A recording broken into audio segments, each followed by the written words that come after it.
राहुल गांधी की ब्रिटिश नागरिकता वाले मामले में आखिरकार लखनऊ की एमपी एमएलए कोर्ट ने अपना फैसला सुना दिया। लेकिन जब इस फैसले की कॉपी सामने आई, यानी कि ऑर्डर शीट सामने आई, तो 19 पेजों में आपकी आंखें ये ढूंढते ढूंढते थक जाएंगी कि इस फैसले में कहां लिखा है कि राहुल गांधी की नागरिकता से जुड़े हुए जो तमाम सबूत अदालत में पेश किए गए, जो दस्तावेज अदालत को दिए गए, वो दस्तावेज या तो झूठे हैं या वो दस्तावेज स्वीकार नहीं है। बल्कि अदालत ने सीधे तौर पर अपने आदेश में यह कह दिया कि आप राहुल गांधी की ब्रिटिश नागरिकता को लेकर जो यहां पर पूरा मुकदमा लड़ रहे हैं, यह हमारे अधिकार क्षेत्र से बाहर है। लेकिन मजे की बात क्या है? मजे की बात यह है कि अदालत से इस मामले में सुनवाई करने का जिरह ही नहीं किया गया था। अदालत से यह मांग ही नहीं की गई थी कि आप यह तय कीजिए कि राहुल गांधी ब्रिटिश नागरिक है या नहीं है। अदालत से जो मांग याचिकाकर्ता विघ्नेश शिशिर ने की थी, वो सीधी सी ये थी कि राहुल गांधी भारत में एक सांसद के तौर पर भी काम कर रहे हैं और मैं जो सबूत पेश कर रहा हूं वे ये साबित कर रहे हैं कि राहुल गांधी एक ब्रिटिश नागरिक हैं। और अदालत से मांग की गई कि आप सीधे तौर पर इस मामले में धोखाधड़ी के तहत ये तमाम जो यहां पर खेल हो रहा है इसमें एफआईआर का आदेश दीजिए। किसे आदेश दीजिए? रायबरेली कोतवाली थाने को। लेकिन अदालत ने पूरे आदेश को पलट दिया। आदेश में अदालत ने कहा कि नागरिकता में फैसला लेना हमारा अधिकार क्षेत्र नहीं है, इसलिए हम आपको कोई भी यहां पर आदेश नहीं दे सकते। और यह याचिका लगाकर, परिवाद लगाकर आपने कानून का दुरुपयोग किया है।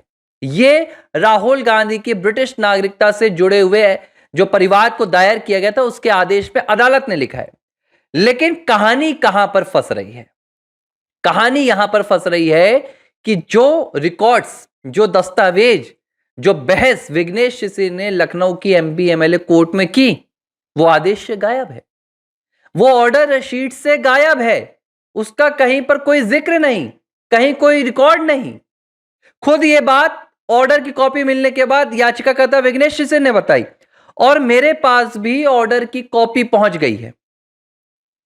पहले तो मैं आपको विघ्नेश शिशिर के ट्वीट्स बताता हूं, उस ट्वीट में उन्होंने कौन सा सबसे बड़ा खुलासा किया है ये आप देख लीजिए। इसके बाद हम चर्चा करेंगे जो जज साहब हैं आलोक वर्मा साहब, उनके आदेश पर विघ्नेश शिशिर ने अभी करीब थोड़ी देर पहले ये ट्वीट किया और उन्होंने दावा किया, उनका कहना है कि राहुल गांधी के इस मामले में जो आदेश जारी किया गया है, जो अंतिम फैसला सुनाया है जज साहब ने, दरअसल यह फैसला पहले ही लिख दिया गया था। यह फैसला, ये पूरा जो मामला है लखनऊ की एमपी एमएलए कोर्ट पहुंचने से पहले ही रायबरेली में लिख दिया गया था और लिखने वाला दिल्ली में बैठा हुआ, बेंगलोर में बैठा हुआ कांग्रेस का वकील था।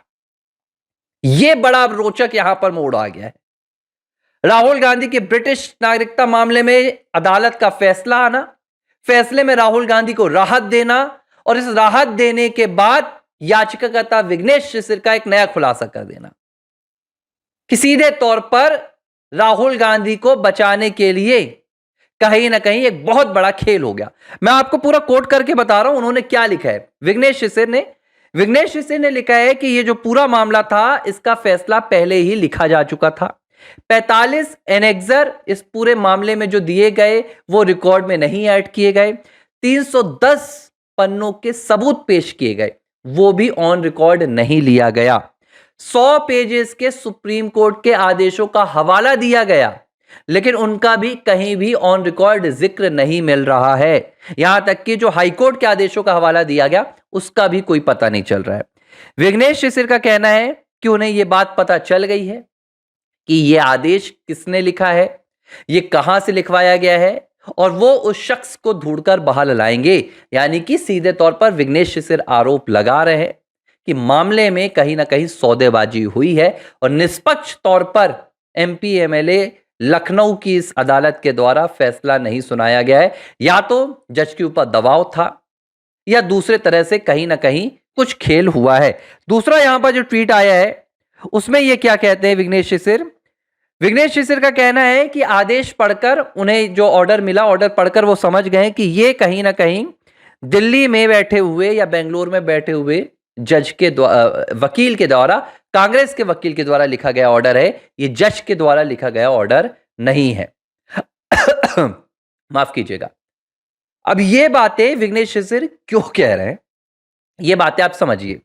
इसके लिए आपको इस ऑर्डर को समझना पड़ेगा। विघ्नेश शिशिर ने जब परिवाद दायर किया तो उन्होंने अपने परिवाद में 10 आरोप राहुल गांधी के खिलाफ लगाए, जो रायबरेली से कांग्रेस पार्टी के सांसद हैं।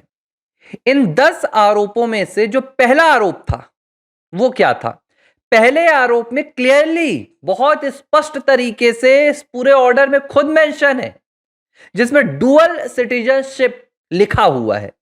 विघ्नेश शिशिर ने यह अदालत को बताया कि मेरा पहला आरोप है कि राहुल गांधी के पास दोहरी नागरिकता है, एक ब्रिटिश नागरिकता है, एक भारतीय नागरिकता है। यह नंबर 1 का आरोप था। जो दूसरा आरोप था उसमें भी स्पष्ट तौर पर लिखा कि राहुल गांधी के पास कई फर्जी पासपोर्ट हैं। यह दूसरे नंबर का आरोप था। जो तीसरे नंबर का आरोप था उसमें लिखा हुआ है कि राहुल गांधी जो उनके सीक्रेट्स रहते हैं ऑफिस के, वो शेयर करते हैं दूसरे देशों को। जिस आरोप में पहले नंबर पर ही स्पष्ट तौर पर दिया गया है कि भाई ये डुअल सिटीजनशिप से जुड़ा हुआ मामला है, अगर अब अदालत अपने फैसले में 8 दिन की पूरी बहस के बाद, 8 दिन की सुनवाई, 20 घंटे 28 घंटे बहस हुई, 300 पेजों के सबूत पेश किए गए, अब अदालत को पता चल रहा है क्या कि ये ब्रिटिश नागरिकता से जुड़ा हुआ मामला है? अगर अदालत को अपना फैसला यही सुनाना था कि यह उसका अधिकार क्षेत्र नहीं है, तो सवाल उठता है कि इस पूरे मामले के परिवाद को एडमिट ही क्यों किया गया? पहली या दूसरी सुनवाई में ही से खारिज क्यों नहीं कर दिया गया? क्या आलोक वर्मा साहब को, जो जज साहब हैं, उन्हें तब नहीं पता था कि यह नागरिकता से जुड़ा मामला है? यह फैसला लिखते वक्त उन्हें पता चला कि अरे ये तो नागरिकता से जुड़ा मामला है और यह उनके अधिकार क्षेत्र में नहीं आता? अदालत कह रही है कि भाई हम ये तय नहीं कर सकते कि कोई भारतीय नागरिक है या नहीं है। सवाल उठ रहा है कि क्या आपसे यह तय करने के लिए कहा गया? नहीं कहा गया। अदालत को यह आदेश करने के लिए नहीं कहा गया कि वो ये बताए कि राहुल भारतीय नागरिक है या नहीं है, बल्कि आदेश ये कहने के लिए अदालत से कहा गया कि आप ये डायरेक्ट कीजिए, जो संबंधित विभाग है, कि भाई राहुल गांधी के खिलाफ एफआईआर दर्ज की जाए। क्यों एफआईआर दर्ज की जाए? क्योंकि वो देश को धोखा दे रहे हैं एक सांसद के तौर पर। दूसरी बात, इस 19 पन्नों के पूरे आदेश में कहीं भी अदालत ने यह बात नहीं की कि जो सबूत, जो गवाह, जो वहां पर दस्तावेज एस विघ्नेश शिशिर ने पेश किए हैं, वो किसी भी तरह से झूठे हैं। किसी भी तरह का उल्लेख नहीं मिल रहा, जबकि यह पहली बार ऐसा हो रहा है। जब किसी परिवाद को रिजेक्ट किया जाता है, किसी याचिका को जब रिजेक्ट किया जाता है, तो उसकी वजह बताई जाती है। उसकी वजह में यह बताया जाता है कि आपने इस संबंध में जो सबूत पेश किए हैं वो या तो पर्याप्त नहीं है, या वो झूठे हैं, या उन्हें हम स्वीकार नहीं कर सकते। लेकिन किसी भी तरह से अदालत के इस आदेश में इसका जिक्र नहीं है। जिक्र सिर्फ एक बात का है कि यह हमारे अधिकार क्षेत्र नहीं है। अब अधिकार क्षेत्र नहीं था तो फिर इतने दिन की बहस क्यों हुई? ये तमाम सवाल है। उसके बाद अब विघ्नेश शिशिर का यह दावा, जिसमें उन्होंने स्पष्ट तौर पर कह दिया है कि यह जो पूरा फैसला है यह कांग्रेस के किसी वकील ने लिखा है, दिल्ली में बैठा हुआ। यानी कि अदालत कहीं ना कहीं कांग्रेस पार्टी के उस दबाव में है, जो दबाव 4 और 5 जनवरी को यहां पर आपके रायबरेली के कोर्ट में देखने के लिए मिला था।